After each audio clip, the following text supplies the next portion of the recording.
بسم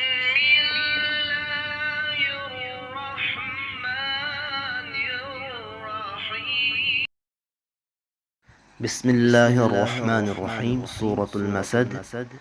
آج ہم سورہ مسد کی پریکٹس کریں گے، تو یہ بات آپ یاد رکھیں، سورہ مسد کے آخر میں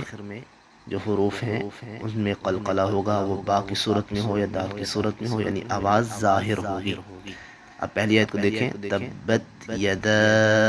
ابی لہب وتب، لہب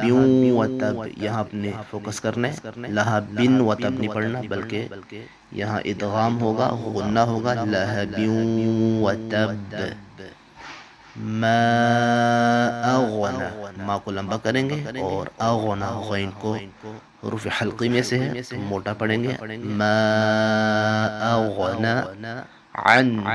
عین کو نکالیں گے، عنہ مالہ وما کسب، کسب، یہاں بھی قلقلہ، آواز ظاہر، کسب، سیصلی نارا ذات لہب، سیصلی،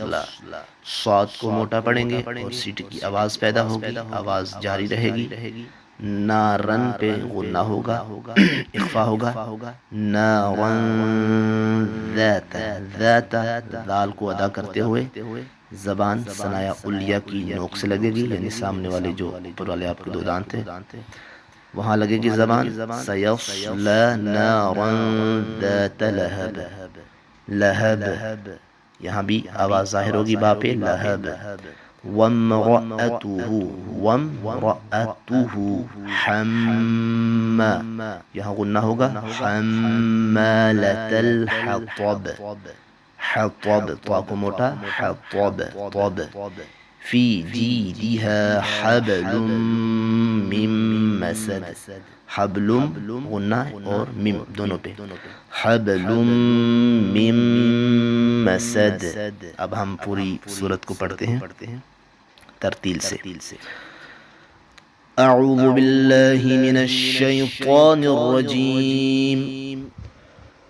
بسم اللہ الرحمن الرحیم، تبت یدا ابی لہب وتب، ما اغنى عنه ماله وما كسب، سيصلى نارا ذات لهب، وامرأته حمالة الحطب، في جيدها حبل من مسد، صدق الله العلي العظيم۔